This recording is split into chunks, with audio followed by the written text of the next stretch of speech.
بھی شکستہ ہے، تربت بھی شکستہ ہے۔ خاتون کوئی غم سے یوں چور نہیں دیکھی، ایسی کوئی دنیا میں مستور نہیں دیکھی۔ 18 برس میں ہی لگتی جو ضعیفہ ہے، پہلو بھی شکستہ ہے، تربت بھی شکستہ ہے، پہلو بھی شکستہ ہے، تربت بھی شکستہ ہے۔ دربار میں ظالم نے کی ایسی پذیرائی، کس طرح سے تو بی بی پھر لوٹ کے گھر آئی، بالوں کی سفیدی نے سب حال سنایا ہے، پہلو بھی شکستہ ہے، تربت بھی شکستہ ہے، پہلو بھی شکستہ ہے، تربت بھی شکستہ ہے۔ تو روتی رہی گھر میں حیدر سے بھی چھپ چھپ کے، عصمت کی طرح دکھ بھی پردے میں رہے تیرے، کچھ درد تیرے بی بی بس جانتی فضا ہے، پہلو بھی شکستہ ہے، تربت بھی شکستہ ہے، پہلو بھی شکستہ ہے، تربت بھی شکستہ ہے۔ دو ایسے جنازے ہیں تاریکی میں جو اٹھے، بس گھر کے ہی لوگوں نے دونوں کو دیے کاندھے، ایک فاطمہ زہرا ہے، ایک بالی سکینہ ہے، پہلو بھی شکستہ ہے، تربت بھی شکستہ ہے، پہلو بھی شکستہ ہے، تربت بھی شکستہ ہے۔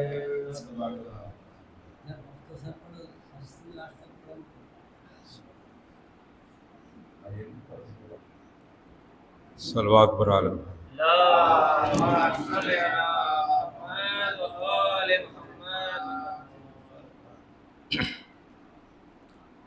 پسلیاں ٹوٹ گئی، زخم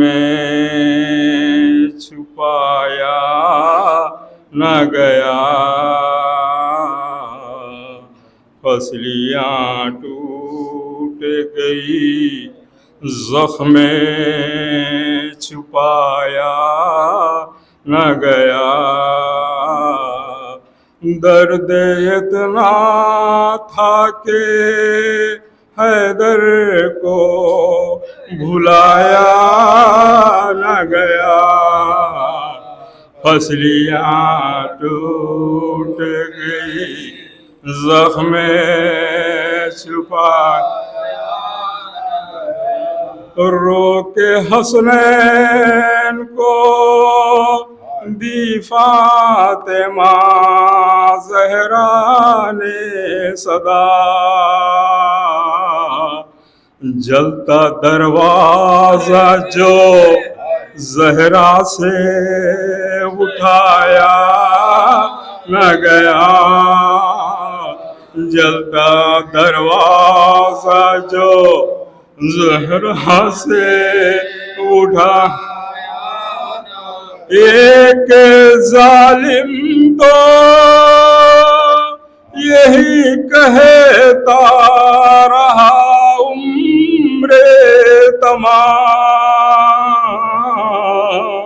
جتنا زہرا کو ستانا تھا ستایا نہ گیا،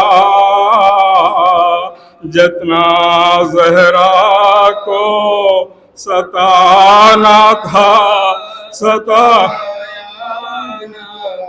اس طرح پھاڑ کے پھینکی تھی سند احمد کی،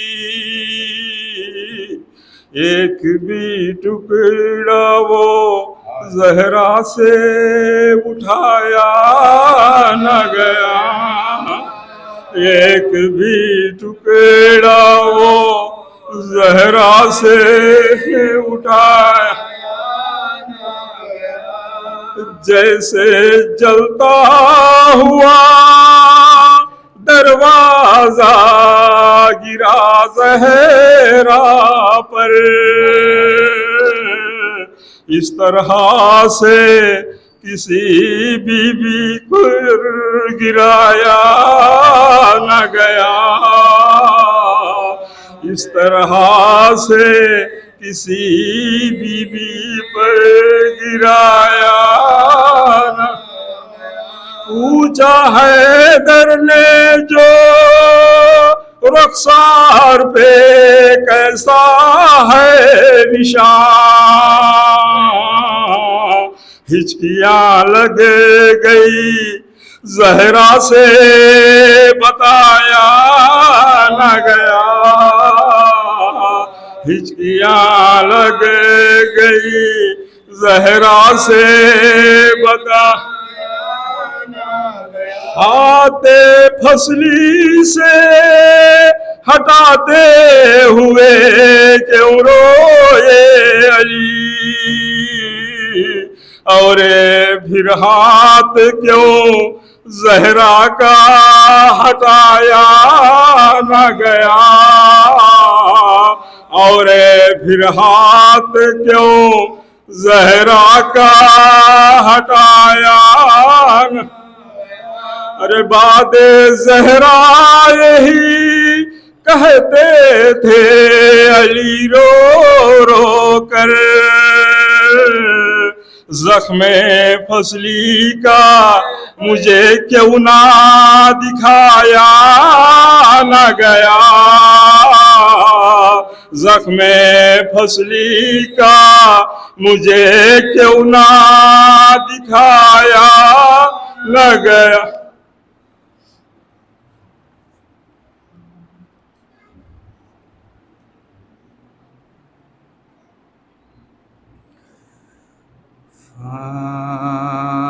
فاطمہ کا دل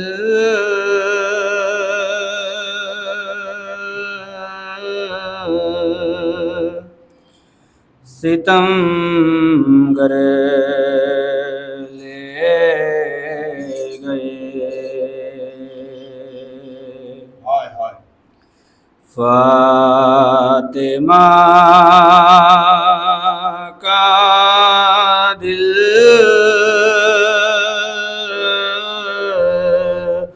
ستم گر لے گئے، کاٹ کر شبیر کا سر لے گئے، فاطمہ کا دل ستمگر کاٹ کر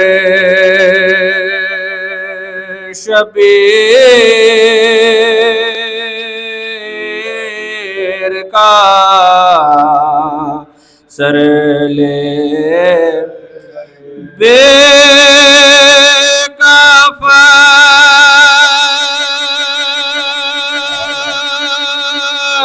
کفن رہتی نہ میت شاہ کی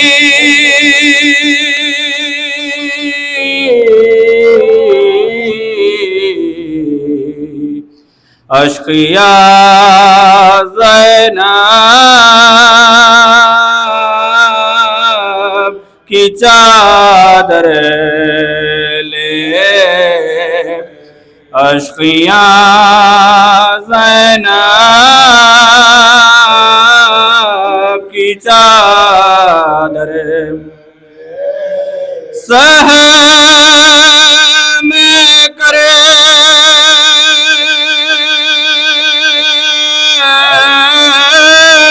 بالی سکینہ رہ گئی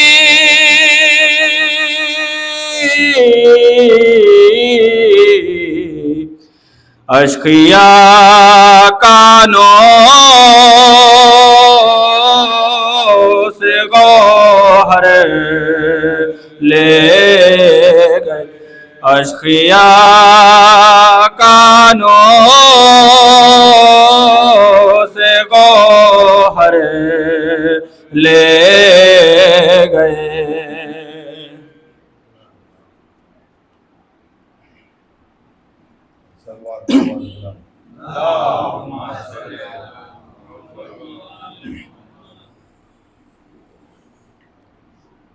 بند پانی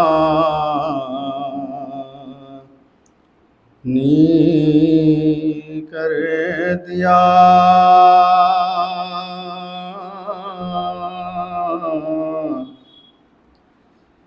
آلے پیامبر کے لیے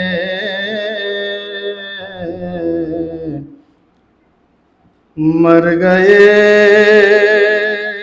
اطفال سرور یہ کساگر کے لیے بند پانی کر دیا آلے پیامبر مر گئے اطفال سرور یہ کساگر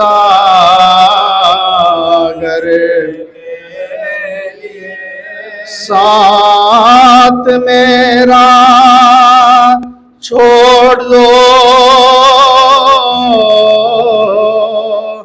اصحاب سے کہیں تے شاہ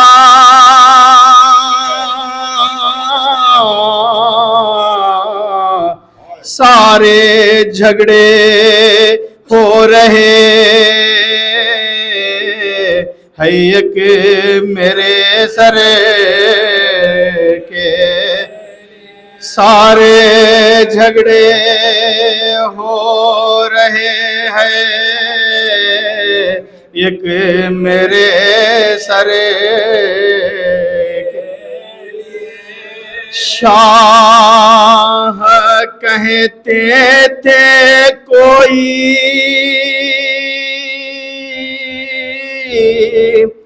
اولاد والا کیا نہیں تھوڑا سا پانی جو دے دے میرے اصغر، تھوڑا سا پانی جو دے دے میرے اصغر کے لیے،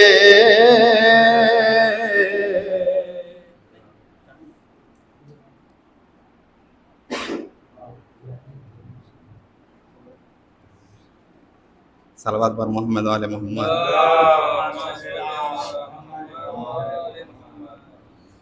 غموں نے اتنا ستایا علی کے ہوتے ہوئے، غموں نے اتنا ستایا علی کے ہوتے ہوئے، تڑپ کے مر گئی زہرا علی کے ہوتے ہوئے، غموں نے اتنا ستایا علی کے ہوتے ہوئے، سکون ملا نہیں بابا کے بعد ایک بھی دن، جہاں میں آنے سے پہلے ہی مر گئے محسن، ہوا تھا پہلو شکستہ علی کے ہوتے ہوئے، ہوا تھا پہلو شکستہ علی کے ہوتے ہوئے، گرا کے در کو ستمگر نے پھنس لیا توڑی،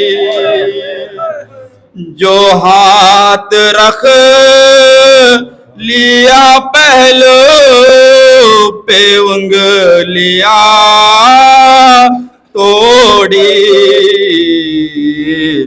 درے بطول جلایا علی کے ہوتے ہوئے، درے بطول جلایا علی کے ہوتے ہوئے، فقط یہ 4 گھنٹوں میں ہو گیا تھا اثر، سفید بال ہوئے اور جھک گئی تھی کمر، ضعیف ہو گئی زہرا علی کے ہوتے ہوئے، ضعیف ہو گئی زہرا علی کے ہوتے ہوئے۔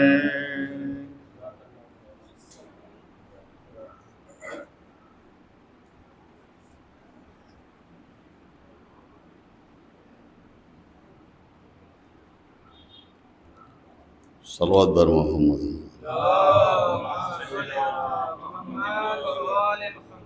سر پیٹتے ہیں عابد بیمار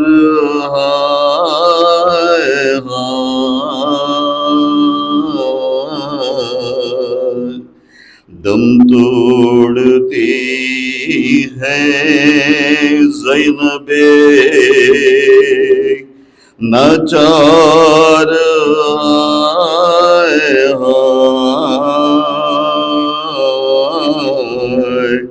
سر پیٹتے ہیں عابد بیمار ہائے ہائے دم توڑتی ہے زینب ناچار پشت جناب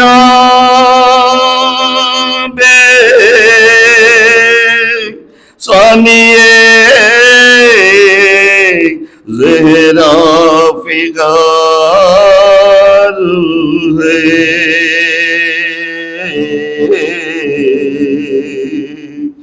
ظالم نے بیلچ کا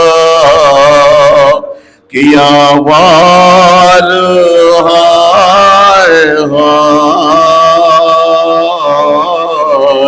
ظالم نے بیلچ کا کیا وار روئے حسین کہتی ہے زینب کی ناش پر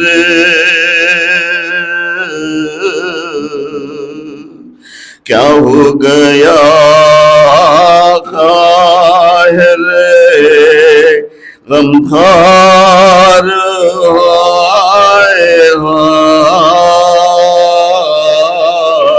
کیا ہو گیا خاہر غمخوار روح بطول روتی ہے بیٹی کو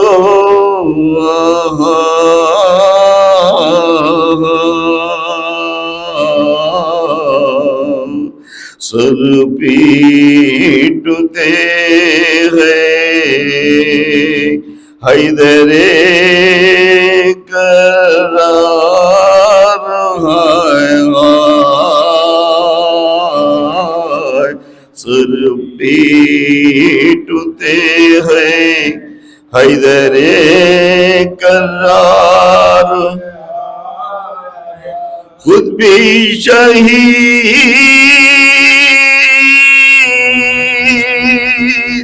ہو گئی غربت میں بے گناہ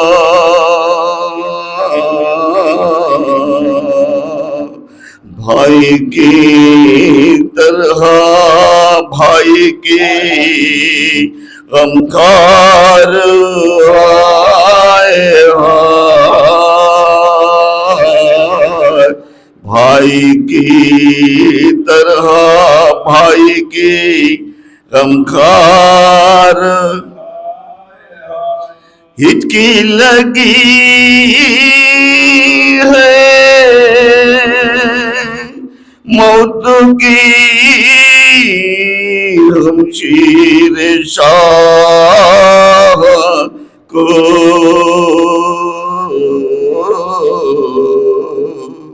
بھائی حسین رب پہ ہے ہر بار ہائے ہائے بھائی حسین رب پہ ہے ہر بار ہائے ہائے سر پیٹتے ہیں عابد بیمار ہائے ہائے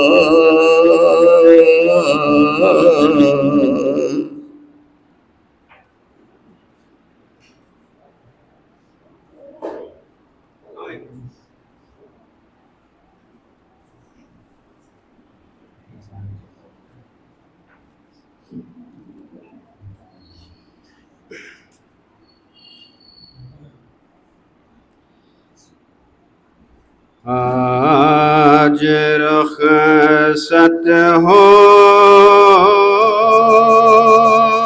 رہی ہے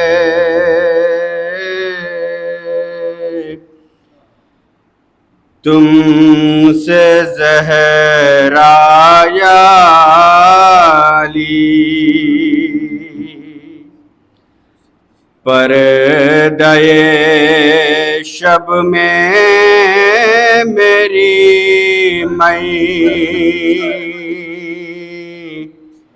میت اٹھانا یا علی، آج رخصت ہو رہی ہے تم سے پس لیا توڑی گئی کیسے یہ بتلاؤں گی میں، ہاتھ پہلو سے ناتم میں راہ ہٹانا یا علی، ہاتھ پہلو سے ناتم میں راہ وہ مصیبت آپ نے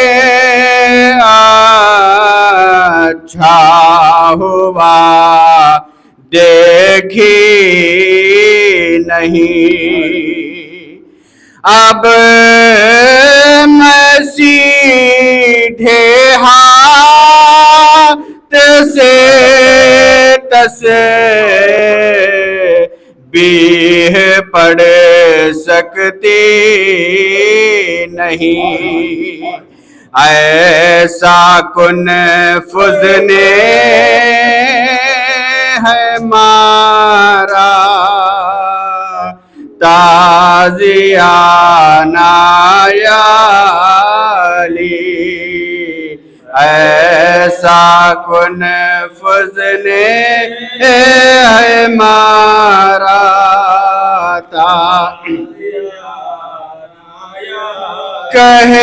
کہتی ہے زینب یہ مجھ سے دیکھ کر چہرہ میرا، آپ کے رخسار پر یہ نیل ہے کیسا پڑا، میں نے کھایا ہے تماچا مت بتانا یا علی، میں نے کھایا ہے تماچا مت جب میری تلخین پڑھنا یاد کر لینا ذرا، در کے گرنے سے میرا بازو بھی ہے ٹوٹا ہوا، میرے شانوں کو ذرا دھیرے ہلانا یا علی، میرے شانوں